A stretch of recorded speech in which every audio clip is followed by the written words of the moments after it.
Inspector Rahane, joint secretary Milind Apte और सौंदर्या सुबह 11 बजे सीसीटीवी कंट्रोल रूम में बैठे थे। पूरी सोसाइटी के एंट्री गेट और एग्जिट गेट पर, लिफ्ट्स में और रिसेप्शन पर 2-2 सीसीटीवी लगे हुए थे, लेकिन हर फ्लोर की लॉबी पर सिर्फ एक ही सीसीटीवी था। जिस सुबह शेखर मुंडे की लाश टावर 5A के 28th फ्लोर पर मिली थी, उसी दिन इंस्पेक्टर रहाणे ने अपना एक expert sub inspector Rajveer Raina को सोसाइटी के सीसीटीवी कंट्रोल रूम में निगरानी के लिए छोड़ दिया था। शेखर सोसाइटी की तरफ से कंट्रोल रूम का सुपरवाइजर अफजल सैफी भी राजवीर की पूरी मदद कर रहा था। सब इंस्पेक्टर राजवीर रैना छोटी हाइट का मोटा सा आदमी था, पर कोई इसकी फूली हुई बॉडी को देखकर इमेजिन नहीं कर सकता था कि यह बहुत ही फुर्तीला और ट्रेन फाइटर भी है। राजवीर रैना की एक और खासियत थी, वो सीसीटीवी की खराब से खराब रिकॉर्डिंग को देखकर असली आदमी को पहचानने में एक्सपर्ट था। ज्यादातर लोग कैमरा रिकॉर्डिंग में चेहरा देखते हैं, अगर चेहरा नहीं दिखा तो उनके लिए पहचानना मुश्किल हो जाता है, लेकिन राजवीर रैना चाल ढाल और बिहेवियर भी नोट करता था। मुंबई क्राइम ब्रांच के लिए राजवीर रैना कई केस वॉलंटरीली हल कर चुका था।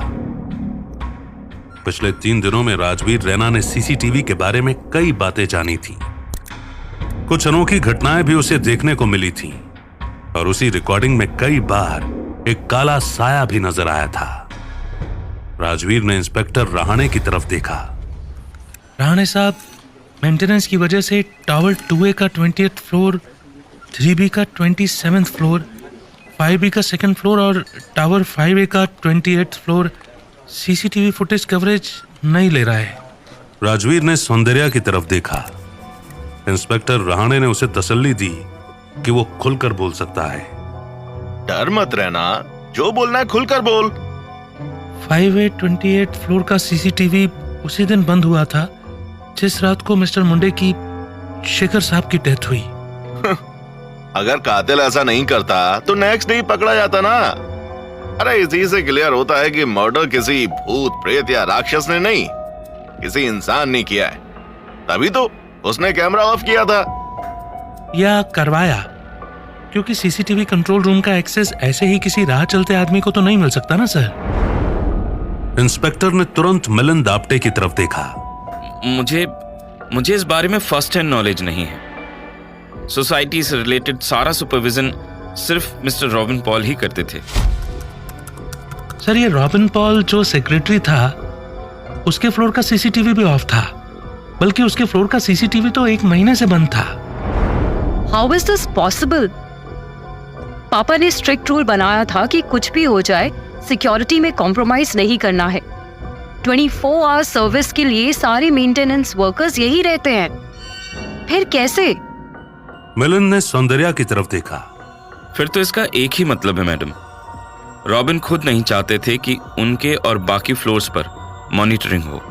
इंस्पेक्टर रहाणे मिलिंद से बोला, मिस्टर आप्टे, मॉनिटरिंग से तो वही बचना चाहता है जिसने कुछ गड़बड़ किया हो, है ना? उसके मरने से पहले मैं एक बार उससे उसके फ्लैट में ही मिला था। उसके चेहरे पे दिखता था कि कुछ गड़बड़ तो किया है इसने। याद आया, उसके बाथरूम के बाहर मेरे को ना एक ब्लैक कलर का ब्रा दिखाई दिया था। क्या सर, उसकी वाइफ का होगा ना? सौंदर्या ने अजीब तरह से इंस्पेक्टर रहाणे को घूरा। तभी मिलिंद ने उसे टोक दिया। No, it's not possible. Robin की वाइफ तो अपने होम टाउन गई थी।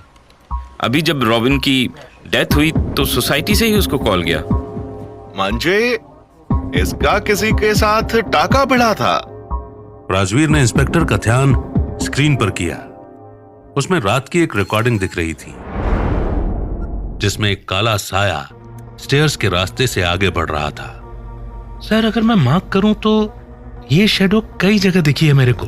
राजवीर ने एक और रिकॉर्डिंग चालू की। सर, ये रिकॉर्डिंग मैडम के ऑफिस में आग लगने से पहले का है। इसमें भी देखो, स्टेयर्स से निकलती इस ब्लैक शैडो को। ये वही शैडो है जो मर्डर की रात 27th फ्लोर पर भी नजर आई थी। इंस्पेक्टर और सौंदर्या की निगाहें मिली। उन्हें याद आया कि महेश अग्रवाल भी किसी काले साए की बात कर रहा था। वही काला साया जो फ्लैट नंबर 2802 में घुसा, और वो जब बाहर निकला तो वो एक जानवर बन चुका था। रहना यार, एक बात बता, अगर ये सच में कोई भूत या राक्षस है तो ऐसे दबे पांव ऑफिस में आग लगाने क्यों आएगा? सर, बट मेरी कैलकुलेशन के हिसाब से ये कोई भूत या राक्षस नहीं, बल्कि कोई औरत है। व्हाट? कोई औरत मेरा ऑफिस क्यों जलाएगी? इंस्पेक्टर रहाणे को तुरंत कुछ याद आया। वो बाहर की ओर भागा। मिलन ने हैरानी से रहाणे की तरफ देखा। इंस्पेक्टर रहाणे, क्या हुआ आपको? राजेश रहाणे रुका। उसने पलटकर मिलन की तरफ देखा। मिस्टर आप्टे, सर्वेंट क्वार्टर्स किधर है? मेरे को अभी के अभी लेकर चलो। मिलन के बाहर निकलते ही सौंदर्या भी उन दोनों के पीछे पीछे चलती। पीछे एसआई राजवीर और CCTV supervisor Afzal Saifi confused होकर उन्हें जाता देखते रहे। उनके निकलते ही एसआई राजवीर भी कुछ सोचता हुआ मॉनिटरिंग रूम से बाहर निकल गया। दोपहर 12 बजे खावला अपने बेड पर आराम से लेटी हुई थी। उसकी बेटी मरियम अपना होमवर्क कर रही थी। अबराम उसके साथ ही बेड पर सो रहा था। वो हड़बड़ा गई। मरियम ने घबराते हुए उसकी तरफ देखा। खावला ने गर्दन हिलाई और अपने कपड़े ठीक करने लगी। मरियम ने दरवाजा खोला। मरियम गेट खोलते ही खावला की तरफ घूमी। अम्मी, महेश अंकल। महेश तुरंत अंदर घुसा। खावला उसके पास आई। कमला, मुझे पता है कि उस रात तू ही थी उस फ्लोर पर। तुम क्या बक रहे हो सेठ? मेरे को कुछ समझ नहीं आ रहा है। अभी ऐसे घबरा घबरा के बात करोगे तो बच्चे डर जाएंगे। चलो बाहर चलकर बात करते हैं। महेश ने ऐसे जवाब दिया जैसे उसने खावला की बात सुनी ही नहीं। पर तू टेंशन मत लेना, मैं पुलिस को बताया नहीं कि मैंने तुझे देखा था, पर मुझे पक्का यकीन है कि तू ही थी। चुप कर, कब से बक बक बक बक कर रहा है। अभी के अभी निकल यहाँ से। साला ब्लैकमेल करने आया है मेरे को इधर।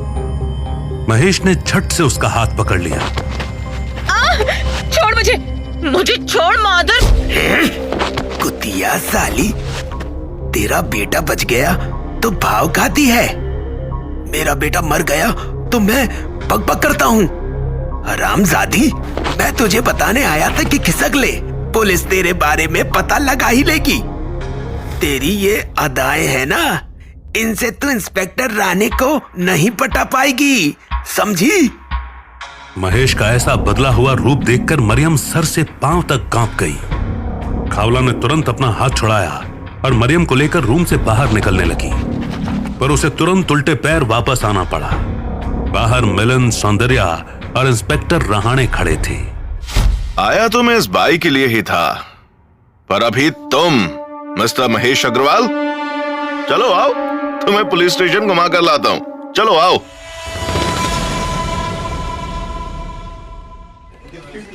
दोपहर 12 बजे बांद्रा थाने के लॉकअप में सौंदर्या, मिलन दाप्टे और इंस्पेक्टर रहाणे कुर्सियों पर बैठे थे।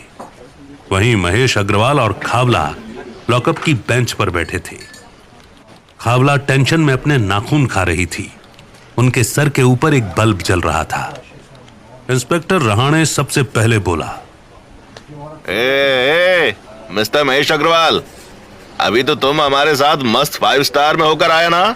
एक हॉरर स्टोरी सुनाई मैंने, काले साए का नाम लेते ही क्या मस्त एक्टिंग की ड्रामे की तूने। हाँ फिर खुद ही काले साए से मिलने काय को चल दिया तू, बोलना। इंस्पेक्टर साहब, किसी का भी मजाक उड़ाने से पहले पूरी बात जान लो तो ज्यादा अच्छा होगा। तभी सौंदर्या ने उसे गुस्से से टोका। ऑफ कोर्स, क्यों नहीं। पूरी बात के नाम पर एक और हॉरर स्टोरी सुना दोगे तुम। Inspector, I am telling you, इन दोनों को 4-4 डंडे मारो, सारा सच बाहर आ जाएगा। महेश चुपचाप जमीन की ओर देखने लगा, फिर धीरे से बोला, आज से 5 साल पहले मोहसिन सैफी को मैं ही इस सोसाइटी में लेकर पहली बार आया था। वो लंबा, खूबसूरत, फिल्म स्टार जैसा दिखता था। उसकी एज 45 के आसपास होगी, पर दिखने में वो 235 से ऊपर नहीं लगता था। जब मैंने उसे वो 2802 वाला फ्लैट दिखाया तो वो बहुत खुश हुआ। मुझे आज भी वो दिन अच्छे से याद है।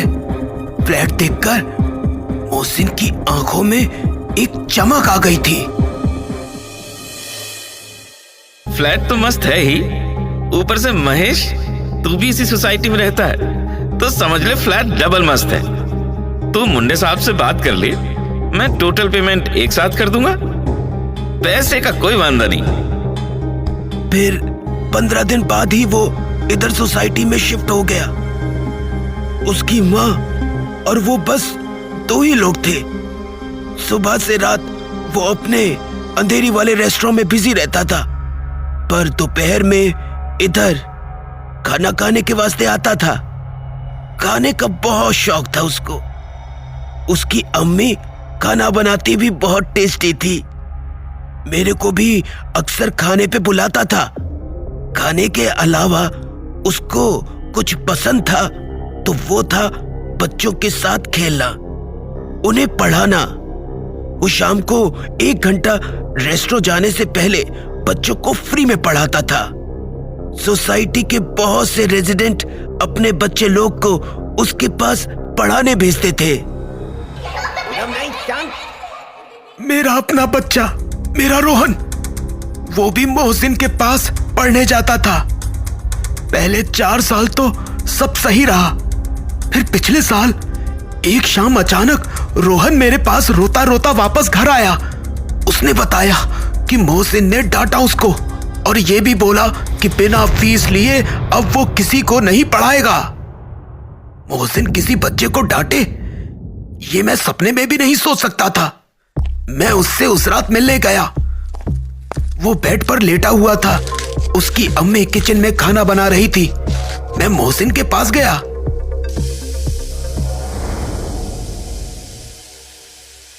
ओए मोहसिन, क्या हुआ तेरे को? इतना सुस्त क्यों पड़ा है? तबीयत तो ठीक है ना तेरी? दुनिया बहुत हरामी है महेश, मेरे को रहना ही नहीं है इधर इस सोसाइटी में। सोसाइटी क्या, मैं तो मुंबई ही छोड़ने का सोच रहा हूं। मुझे ये बात सुन के बहुत हैरानी हुई। मोहसिन तो कहता था कि मुंबई के अलावा उसका कहीं दिल ही नहीं लगता। ऐसा क्या हुआ साले? तू चला जाएगा तो तेरे रेस्टोरेंट का क्या होगा?